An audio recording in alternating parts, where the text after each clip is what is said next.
सावन में शिवलिंग पर बेलपत्र चढ़ाकर बोले ये दो शब्द, 24 घंटे में मिलेगा फल। रावण का गुप्त मंत्र। नंबर 2, महादेव ने स्वयं बताया है कि किस मनोकामना की पूर्ति के लिए शिवलिंग पर क्या अर्पित करें, और इन 3 दिशाओं की तरफ मुख करके भूल से भी शिवलिंग की पूजा ना करें। महादेव होते हैं क्रोधित। अतः पूरी जानकारी के लिए वीडियो को अंत तक ध्यान से ही अवश्य देखें।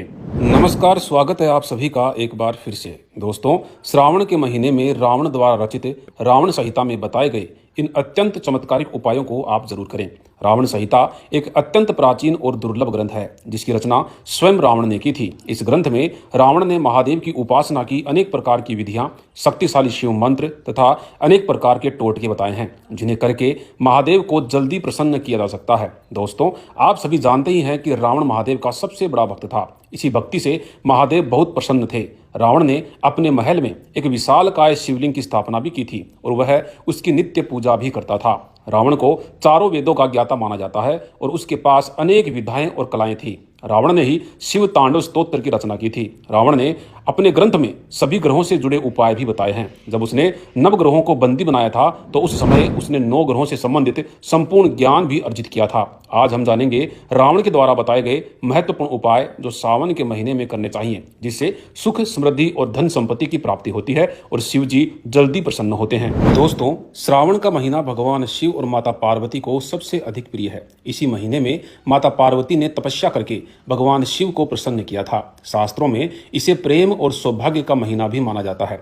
इस महीने में पूर्ण भक्ति भाव से शिव पार्वती का पूजन करना चाहिए। असंख्य शिव भक्त शिव जी का अनेकों प्रकार से पूजन करते हैं। विविध प्राणियों के लिए और देवताओं के लिए शिव पूजन की विधि अलग अलग होती है और उनका शिवलिंग भी अलग अलग पदार्थों से बना होता है। मनुष्य के लिए धातु का, मिट्टी का और पत्थर का शिवलिंग श्रेष्ठ माना गया है। रावण के अनुसार चर शिवलिंग का आकार छोटा होना चाहिए और स्थिर शिवलिंग का आकार बड़ा होना चाहिए। पीसी हुई मिट्टी में गाय का गोबर मिलाकर बनाए गए शिवलिंग की जो पूजा करता है उसे निश्चित ही शुभ फल प्राप्त होते हैं। नित्य शिवलिंग के दर्शन करने से ही अनेकों पाप नष्ट हो जाते हैं। श्रावण के महीने में प्रतिदिन 10,000 बार ओमकार का जाप करने से मन की इच्छा पूर्ण होती है। श्रावण सोमवार के दिन संध्या काल में ओमकार का 1000 बार जाप करने से शिव जी प्रसन्न होते हैं। श्रावण सोमवार को मध्य रात्रि में शिवलिंग की पूजा करना विशेष फलदायी होता है। शिव पूजन करने वाले व्यक्ति को स्वच्छ वस्त्र धारण करने चाहिए। वस्त्र धारण करते समय उसे मंत्र बोलना चाहिए, नमो घृष्णवे आपो समान है। इस मंत्र से जल को शुद्ध करें। फिर मानो महांत इस मंत्र का उच्चारण करके उस शिवलिंग पर शिवजी का आह्वान करें। शिवलिंग पर दूध चढ़ाते हुए इस मंत्र का उच्चारण करें। पेय पृथ्वी व्याम। फिर शिवलिंग पर गंध लगाते समय इस मंत्र का उच्चारण करें, नमः शंभु। शिवलिंग पर फूल चढ़ाते हुए इस मंत्र को बोलना चाहिए, नमः पर्याय। और बेलपत्र चढ़ाते समय इस मंत्र का उच्चारण करना चाहिए, नमः प्रणाय। धूप और दीप अर्पित करते समय नमः कपर्दिने और नमः आसवे। शिवलिंग पर नैवेद्य अर्पित करते समय नमो ज्येष्ठाय इस मंत्र का उच्चारण करें। इस महान विधि से शिवलिंग की पूजा करने से सभी मनोकामनाएं पूर्ण होती हैं और शिवजी जल्दी प्रसन्न होते हैं। शिवलिंग माता पार्वती और भगवान शिव का प्रतीक रूप है। ये उनका निराकार रूप माना जाता है। अगर भक्त सच्चे हृदय से शिवजी पर जल चढ़ाता है तो शिव पार्वती उससे जल्दी प्रसन्न होते हैं। दोस्तों, जिन लोगों का इस संसार में कोई नहीं होता उनके लिए शिव पार्वती ही माता और पिता होते हैं। नाथों के नाथ भगवान भोलेनाथ सभी प्राणियों पर दया करते हैं। इसीलिए दोस्तों, सावन के इस पवित्र महीने में आप शिव जी को प्रसन्न करने का प्रयास अवश्य करें। साथ ही श्रावण के महीने में पति पत्नी को एक साथ शिव जी की पूजा जरूर करनी चाहिए। श्रावण सोमवार को यदि पति पत्नी सुबह जल्दी जागकर स्नान करके शिवलिंग का पूजन करके जल चढ़ाते हैं और अभिषेक करते हैं तो उन्हें सौभाग्य की प्राप्ति होती है। उनका रिश्ता और भी मजबूत होता है। जीवन में सुख शांति बनी रहती है। आइए अब जानते हैं श्रावण मास में कौन कौन से उपाय करने चाहिए। यदि किसी व्यक्ति के जीवन में दरिद्रता है, आर्थिक रूप से परेशान है, धन का खर्च अधिक हो रहा है, कर्ज से परेशान है, तो श्रावण के महीने में सोमवार के दिन शिवलिंग पर गन्ने का रस चढ़ाना चाहिए और महादेव के अभिषेक के बाद प्रसाद के रूप में गन्ने का रस वितरित करना चाहिए। इससे दरिद्रता नष्ट हो जाती है। यदि किसी बालक की स्मरण शक्ति कमजोर है, अगर कोई व्यक्ति मंद बुद्धि है तो उसे व्रत के दौरान भगवान शिव पर शक्कर मिश्रित कच्चे दूध की धारा से अभिषेक करना चाहिए। ऐसा करने पर बृहस्पति देव के समान बुद्धि प्राप्त होती है। जो व्यक्ति श्रावण के महीने में बेलपत्र के पेड़ लगाता है तो उसके सभी पाप नष्ट होते हैं और उसे शिवलोक की प्राप्ति होती है। शिवपुराण की कथा कहती है कि शिवलिंग पर बेलपत्र अर्पित करने का अधिकारी वही व्यक्ति है जिसने अपने जीवन में बेल वृक्ष लगाए हों, और जो व्यक्ति अपने जीवन काल में बेल वृक्ष नहीं लगाता है उसे शिवलिंग पर बेलपत्र अर्पित करने का कोई अधिकार नहीं है। गुड़हल के फूल से शिवलिंग की पूजा करने से शत्रुओं पर विजय प्राप्त होती है।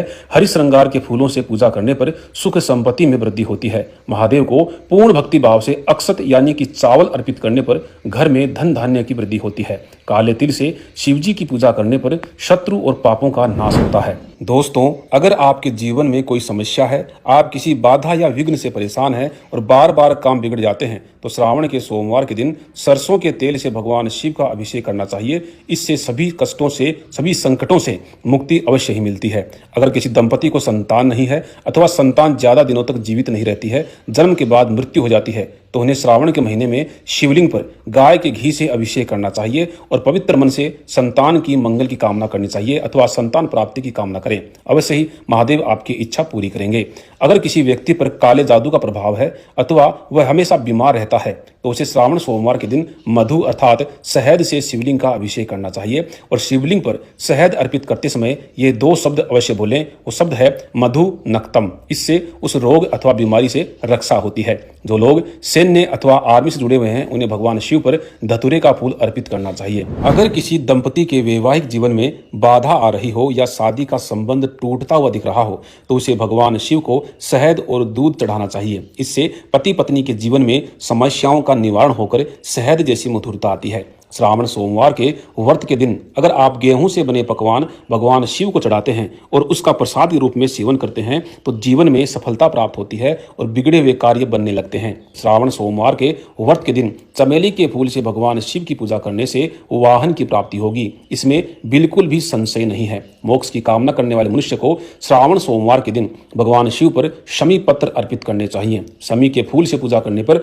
अकाल मृत्यु भी टल जाती है। सुंदर, गुणवान तथा चरित्रवान पत्नी की कामना करने वाले पुरुष को भगवान शिव पर बेला के फूल चढ़ाने चाहिए। इससे मनोवांछित जीवन साथी की प्राप्ति होती है। यदि कोई मनुष्य साक्षात मां पार्वती और भगवान शिव के दर्शन की इच्छा रखता है, तो उसे श्रावण सोमवार के व्रत में भगवान शिव पर जल चढ़ाते हुए 4 लाख बार मृत्युंजय मंत्र का जाप करना चाहिए। ऐसा करने से उसे सपने में साक्षात महादेव और पार्वती के दर्शन अवश्य होते हैं। अगर कोई मनुष्य दरिद्र है, आर्थिक रूप से कमजोर है, तो उसे श्रावण सोमवार के व्रत में कमल के पुष्प और बेलपत्र से भगवान शिव की पूजा करनी चाहिए।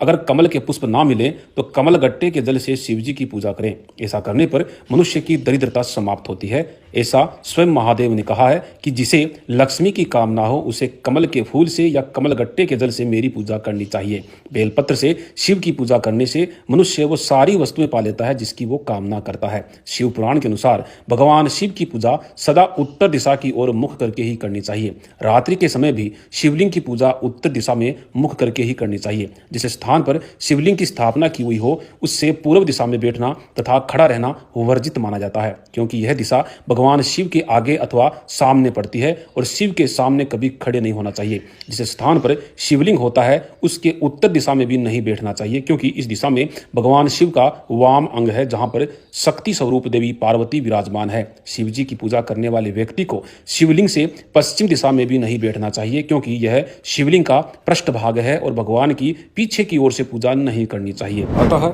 भगवान शिव की पूजा के लिए दक्षिण दिशा ही सर्वश्रेष्ठ मानी गई है। दक्षिण दिशा में बैठकर अपना मुख उत्तर दिशा की तरफ करके ही शिवलिंग की पूजा करने से शिव पूजा सफल होती है और श्रेष्ठ फल प्राप्त होता है। तो दोस्तों, इस प्रकार से रावण ने शिव जी की पूजन विधि और उपाय बताए हैं। अगर आप भी भगवान महादेव के सच्चे भक्त हैं तो इस जानकारी को शेयर अवश्य करें और साथ ही कमेंट बॉक्स में हर हर महादेव लिखना बिल्कुल ना भूलें। धन्यवाद।